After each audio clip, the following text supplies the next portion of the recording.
cette nouvelle année, c'est la commune de Saint-Liphard qui a accueilli la traditionnelle cérémonie des vœux de Cap Atlantique. À cette occasion, les élus et plus de 200 invités se sont donné rendez-vous dans le nouvel espace des Coulines, inauguré en 2016. Le thème de cette année, les petites ou grandes évolutions, celles qui donnent du sens à notre histoire. Les allocutions ont débuté par le discours de Chantal Brière, maire de Saint-Liphard, puis de Philippe Alain, directeur général de Cap Atlantique. Le président Yves Métaireau et Marie-Hélène Valente, la sous-préfète de Saint-Nazaire, ont ensuite pris la parole. Voici un retour en images et quelques morceaux choisis de la cérémonie des vœux de Cap Atlantique.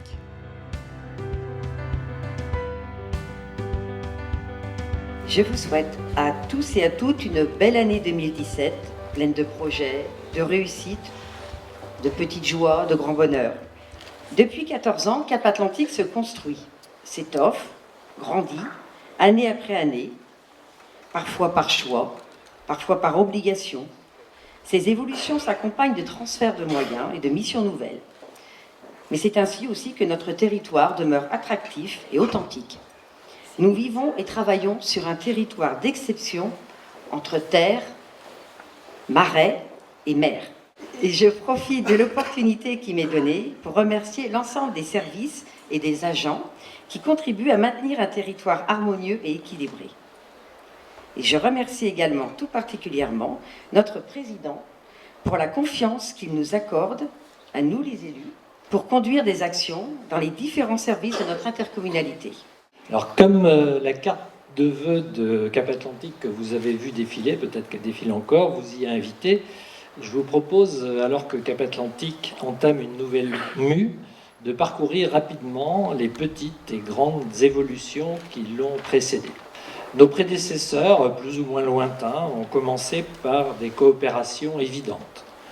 Ce n'était tout simplement pas possible de traiter certaines questions au niveau communal. Ces coopérations se sont développées à différentes échelles, des syndicats intercommunaux à vocation unique ou multiple, des syndicats mixtes, des ententes, de taille très variable, de 2 ou 3 communes à l'ensemble du département, voire interdépartemental. En 1999 survient une révolution, ce serait beaucoup dire. Une évolution peut-être pas assez, en tout cas pour la coopération locale, c'est la loi dite Chevènement. Elle a créé des EPCI, c'est-à-dire des établissements publics de coopération intercommunale à fiscalité propre. C'est ça l'important, c'est-à-dire qui ont la possibilité de lever l'impôt. 2010-2011, deuxième chambardement, fiscal celui-là. La fiscalité ménage de Cap Atlantique devient d'un seul coup très largement majoritaire devant la fiscalité des entreprises. La communauté a poursuivi son évolution vers plus d'intégration, en décidant en juillet 2013 le transfert de charges lourdes pour toutes les communes, et qui probablement le deviendront encore plus à l'avenir, c'est la gestion des eaux pluviales. Et aussi certaines charges dites de centralité des communes centres, justement, comme son nom l'indique, avec les écoles de musique qui accueillaient des élèves de toutes les communes, en réalité. Au moment où nous arrivons, les élus, les services communaux et intercommunaux qui ont collectivement contribué à tout cela peuvent, je crois, être fiers des résultats obtenus. Tout ce qui m'a frappé en rédigeant ce petit mot, c'est que tout ce qui a été fait, comme toutes les innovations présentées dans la carte de vœux, pouvait passer à leur époque pour des petites évolutions, voire révolutions, mais sont devenus aujourd'hui une évidence pour tout le monde. On n'imaginerait pas, je crois, de revenir en arrière sur tous ces sujets. Alors, en serait-on là si la loi n'avait pas un petit peu poussé du coude tout le monde en ce sens? Sans doute pas. La loi enjoint aussi les intercommunalités de s'emparer de nouveaux sujets, mais qui ne s'imposaient pas de façon aussi manifeste, aussi urgente que par le passé. Et on enjoint aussi aux communes et aux intercommunalités d'être simplement plus efficaces, de façon un peu paradoxale, c'est-à-dire qu'en dépit des moindres concours financiers qui ne facilitent pas la tâche de rationalisation, mais aussi en raison de ces moindres concours qui rendent nécessaire cette rationalisation. C'est là le côté un peu paradoxal de la chose. Et ça se traduit dans la forme par l'obligation d'adopter un schéma de mutualisation Ce que le Conseil communautaire a fait est de rendre compte chaque année de sa mise en place, ce qui sera fait à partir de la fin de cette année. Alors bien sûr, on aurait préféré ne pas être contraint par des délais aussi serrés, que les spécificités des territoires puissent être mieux prises en compte. Pour conclure, je voudrais vous parler d'un ami disparu, le 7 novembre dernier. C'est cette sorte particulière d'amis qui n'ont jamais eu connaissance de votre existence et de la mienne certainement pas. Je veux parler d'un artiste et plus précisément d'un poète, Léonard Cohen, au travers de 2 courts extraits de chansons que je ne vais pas chanter. Je n'ai pas sa voix de baryton. La première est très connue et ancienne. Comme l'oiseau sur le fil, j'ai tenté, à ma façon, d'être libre. Et la seconde est plus récente. Sonnez les cloches qui peuvent encore sonner. Oubliez votre si parfait agencement. En toute chose, il y a une fissure. C'est comme cela que la lumière peut entrer. En 2017, je vous souhaite à tous de pouvoir, chacun à votre façon, être libre, et à nous tous de savoir remettre en cause certaines de nos certitudes, de nos acquis, si c'était pour laisser entrer la lumière. Merci de votre attention. D'abord, et au nom de tous les maires et adjoints élus du Conseil communautaire de Cap-Atlantique, je tiens à exprimer à tous ceux qui sont ici, nos vœux les meilleurs, la réussite pour vos projets, bien sûr, communaux, nos challenges communaux, mais nos challenges intercommunaux également, puisque l'ensemble de la Loire-Atlantique est, comme vous le savez, couvert totalement par les intercommunalités, ce qui n'est pas le cas de tous les départements de France. La recette des anciens Grecs, stoïciens et épicuriens, c'est très simple. Elle tient en 4 propositions. Oubliez l'envie des autres. L'égalité est un mythe, ou plus, ça peut être une aspiration. Oubliez vos peurs. Vivez le moment présent. Vivez, dégustez le moment présent aussi. Parce que le passé n'est plus, le futur n'est pas encore. Et appréciez le moment présent. Enfin, vivez en harmonie avec le monde qui nous entoure, avec son évolution, avec ses technologies actuelles, avec son environnement, avec son monde culturel et social qui sont en train de changer. Vivons le monde et vivons en harmonie avec le monde qui nous entoure. Car en France, je me permets de faire cette réflexion aussi, la réussite est quelquefois un peu suspecte. Par contre, si on connaît l'échec, on est nul. Je nous souhaite donc à tous ceux qui sont ici, dans une approche collective de ce bonheur, par la réussite et la fierté aussi de ce que nous aurons réussi en commun à Cap-Atlantique, ensemble. Pour faire marcher une structure et la faire accepter, il faut lui donner des moyens. Les moyens, ce sont les ressources. Pas seulement le vote des taux par les élus, c'était la taxe professionnelle qui était contestée, mais qui avait au moins un mérite. C'est qu'elle rapprochait les entreprises de leurs élus locaux, qui avaient envie de faire des efforts encore plus pour que ces entreprises locales marchent et progressent. La taxe professionnelle a été supprimée en 2010. Elle a été remplacée par la cotisation foncière des entreprises et par la CVAE, cotisation sur la valeur ajoutée.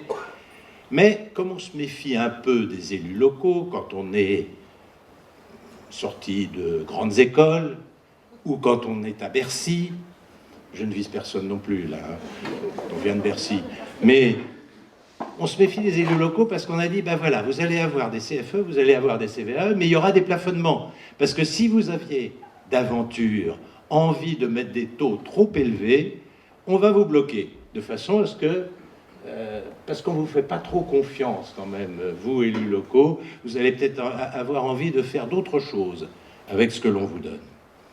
Et finalement, cette contribution foncière des entreprises s'est réduite considérablement et ne représente que peu de recettes, en tout cas pour Cap-Atlantique. C'est notamment ce dernier point que je conteste fortement, car dans la loi NOTRe, avec l'Association des maires de France auquel j'appartiens, avec l'Association des communautés de France qui effectue des transferts de compétences. On effectue des transferts de compétences sans moyens nouveaux pour les assumer efficacement. Et bien entendu, cela vient en plus se percuter avec la baisse de la dotation globale de fonctionnement. Et pour notre intercommunalité, c'est 10 millions d'euros de moins depuis 2014 jusqu'à aujourd'hui.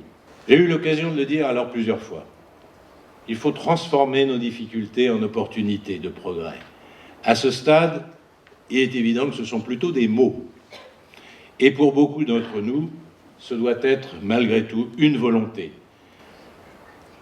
Alors, il ne faut pas non plus perdre de vue que se profilent des attentes vers l'intercommunalité. Tous les jours, je reçois des lettres de demande de subvention pour nous substituer au département qui laisse tomber tel ou tel secteur, ou à la région qui n'est pas prête ou qui est un peu loin et qui a répondu il n'y a plus de budget. Par exemple, en matière sociale et en matière de santé, nous aurons une réponse à donner. Je pense notamment à l'hôpital de Guérande.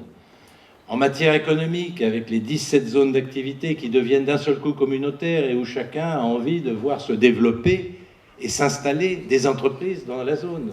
En matière culturelle, en matière d'équipements sportifs. Mais si les fonctions de service public sont bien remplies, que serait aussi une intercommunalité qui stopperait tous ces projets d'investissement et qui oublierait que son second rôle, c'est de préparer son développement pour les générations à venir. C'est pourquoi je crois sincèrement que nous avons bien fait d'acheter et que nous aurons bien fait d'aller au-delà pour la réhabilitation du petit séminaire de Guérande qui servira un peu plus tard, pas tout de suite, mais au rayonnement culturel de la presqu'île guérandaise et certainement le centre du pôle touristique international en création cette année. La piscine d'Herbignac, un autre grand projet, permettra aux jeunes du nord de notre territoire d'apprendre la natation comme ceux du sud, de connaître les joies de la baignade d'une manière sécurisée. Enfin, il ne faut pas abandonner non plus notre pôle d'entreprise, celui qui est prévu à La Baule, pour deux raisons.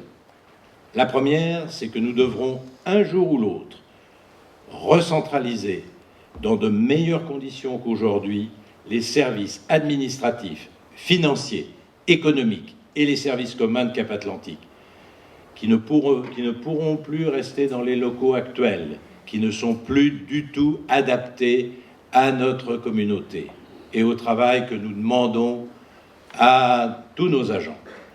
Et puis, nous ne disposons pas de salles de réunion, nous ne disposons pas de bureaux pour les élus. Il est grand temps aussi que nous réfléchissions à ce projet qui ne trouvera pas sa place demain ou même cette année ou l'année prochaine, mais qui doit trouver sa place impérativement dans les projets futurs et nous devons y réfléchir dès maintenant.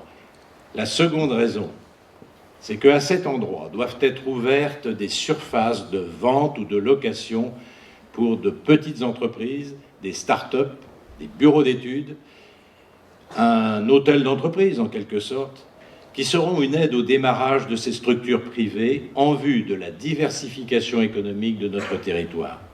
Alors, continuons à veiller ensemble au bon équipement de ce territoire qui nous est confié. Je souhaite également qu'on continue à moderniser nos services, malgré les difficultés que je n'ai pas pu m'empêcher de souligner. Que serait le rôle d'un président qui n'aurait pas les ambitions que j'ai exprimées et qui n'aurait pas, surtout, l'envie de vous les faire partager? Et comme vous savez que j'aime bien les citations, Lamartine le disait déjà, l'ambition qu'on a pour soi-même, on se trompe souvent. L'ambition qu'on a pour la grandeur d'un pays ou la grandeur d'un territoire change de nom. Elle s'appelle aujourd'hui le dévouement. Merci. Bien évidemment, je suis ravie de refermer la saison des vœux avec cette cérémonie des vœux de Cap-Atlantique, territoire qui ne manque pas d'horizon et s'étend même sur 2 départements et 2 régions. Et je me félicite d'ailleurs à ce propos de la présence nombreuse des représentants de l'ensemble des communes. Ça montre bien quand même la place que tient maintenant l'intercommunalité dans nos pratiques institutionnelles. Et c'est vous-même, Madame le maire, qui le disiez, c'est maintenant devenu une évidence. C'est vrai que la loi NOTRe, effectivement, acte une évolution significative de l'intercommunalité qui se voit transférer des compétences majeures. Je vous assure que l'État est vraiment tout à fait conscient de l'effort que cela signifie pour les élus, pour leurs collaborateurs, et qu'il est tout à fait à vos côtés pour vous accompagner et vous aider dans ce cheminement. Alors je conclurai évidemment en vous redisant, et en le disant vraiment très sincèrement, que je ne sous-estime absolument pas l'ampleur de la tâche, des difficultés qui vous attendent, de la responsabilité, et donc je vous refais vraiment l'offre de service. Je vous assure que vous pouvez compter sur le soutien, la compréhension et puis le pragmatisme des services de la sous-préfecture et du sous-préfet aussi, allez, disons-le. On est là vraiment pour vous faciliter cette transition, parce que c'est vrai, je le disais, il y a eu beaucoup de fluctuations, il y a beaucoup de choses qui ne sont pas encore calées, on le comprend. Je voudrais redire, après Madame le maire qui parlait de pépites, moi je voudrais vous dire que les faits se sont vraiment penchés sur le berceau de ce territoire privilégié et que c'est donc vraiment des vœux tout à fait enthousiastes mais tout aussi lucides que je forme pour les projets de ce territoire. Donc une très belle et très fructueuse année 2017, qu'elle soit vraiment à la hauteur de toutes vos espérances pour ce très beau territoire. Je vous remercie.